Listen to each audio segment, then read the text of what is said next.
सास बहू का प्यार। ओ मेरी प्यारी बहू, जरा मेरे हाथों में मेहंदी तो लगा दे, कल एक शादी में जाना है। अभी आई माँ जी। माया गिरजा के हाथों में बहुत सुंदर मेहंदी लगा देती है। मैं वारी जावा, ऐसी गुणवान बहू मिली है मुझे। अरे मुझे भी तो इतनी प्यारी सास मिली है। दोनों हंसने लगती हैं। ये बात उनकी पड़ोसन कमला सुन लेती है। बढ़िया ही गुणवान बहू और प्यारी सास, सब नाटक है नाटक। कमला स्वभाव से बहुत तेज होती है, उसकी अपनी बहू से बिल्कुल नहीं बनती, इसीलिए वो गिरजा से जलती है।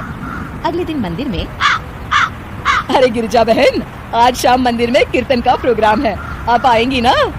हाँ हाँ जरूर। वही तो, कम से कम इसी बहाने इन बहुओं से छुटकारा तो मिलेगा।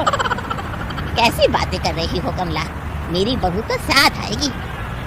अरे माया कितने अच्छे भजन गाती है, तुमने नहीं सुना? हाँ हाँ, ठीक ही गाती है। मैं तो रोज शाम को माया से भजन सुन के ही सोती हूँ। हाँ हाँ, अब मैं चलती हूँ, मुझे देर हो रही है। शाम को मंदिर में, वाह माया बिटिया, आज तुम्हारा भजन सुन के तो मन खुश हो गया। धन्यवाद पंडित जी, माँ जी चाहती थी कि मैं आऊँ, इसीलिए मुझे आज यहाँ गाने का मौका मिला। भाई धन्य हो गिरजा, इतनी प्यारी बहू मिली है तुम्हें। सो तो है पंडित जी। कमला दूर खड़ी सब सुन रही होती है। इनका प्यार तो अब मैं निकालती हूँ। अगले दिन कमला छत से माया को आवाज लगाती है। अरे माया, जी बुआ जी। जरा इधर तो आना, कुछ बताना है। अभी आई बुआ जी। क्या हुआ? माया कमला के पास जाती है।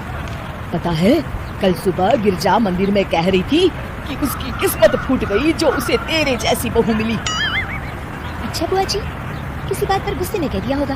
आप तो जानती हैं माँ जी मुझे कितना प्यार करती हैं। अरे वो चाहती ही नहीं थी कि तू मंदिर में आए, वो तो मेरे बहुत कहने पर तुझे लेकर आई। दरअसल बुआ जी, घर पर बहुत काम रहता है ना, इसलिए माँ जी ने सोचा होगा मैं थक जाऊंगी। देखिए ना, कल हम मंदिर से देर रात घर आए तो उन्होंने कोई काम मुझे अकेले नहीं करने दिया, खाना उन्होंने खुद बनाया। अरे ये कलमुही तो अपनी सास की बुराई करने को तैयार ही नहीं। और कुछ बुआ जी? है? नहीं नहीं, और कुछ नहीं, अब तो जा यहाँ से। अगले दिन मंदिर में, अरे ओ गिरजा, कल तेरी बहू आई थी मेरे पास। माया आई होगी, वो सबसे हंसती बोलती रहती जो है। अरे हंसना बोलना क्या, तुझे कोस रही थी। ऐसा हो ही नहीं सकता, तुझे सुनने में कोई गलती हुई होगी। कसम से गिरजा, वो कह रही थी मुझे तो मेरी सास ने नौकर समझ लिया है। दिन भर घर का काम करती रहती हूँ मैं, और मेरी सास आराम करती है। अरे ज्यादा काम से थक गई होगी तो गुस्से में कह दिया होगा। वैसे भी काम तो वो करती ही है। मुझे आराम की आदत उसी ने लगाई है। हाँ। जो भी हो, थोड़ी नकेल कस ले, बाद में ये बहुएं सास को घर से ही निकाल देती है। कैसी बातें करती हैं कमला, मैं तो कहूँगी तू अपनी बहू के साथ प्यार से रहा कर, इधर उधर की बातों में ज्यादा ध्यान मत दिया कर। बड़ी आई मुझे सिखाने, मैंने तो तेरी भलाई के लिए कहा था, नहीं सुनना तो जा यहाँ से। अगले दिन, क्या हुआ माँ जी? कमला बुआ जी क्या कह रही थी?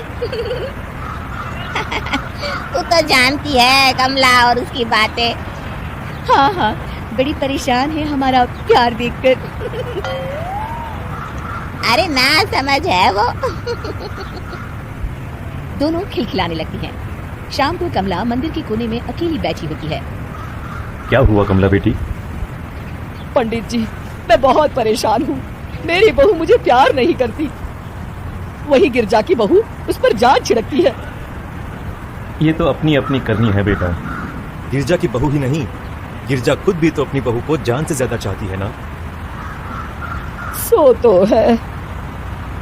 बस बिटिया, इसी में सारा भेद छुपा है। प्यार दो तो प्यार मिलेगा ही, और कभी आपस में मन मुटाव हो भी जाए तो उस बात को भुला दो। गलतियां तो हम सबसे होती हैं, आखिर हम सब इंसान ही है ना। ये तो आप सही कह रहे हैं पंडित जी। अब जाओ और दूसरों की बगिया में आग लगाने की जगह अपने बगीचे के पौधों को सींचो। जी पंडित जी।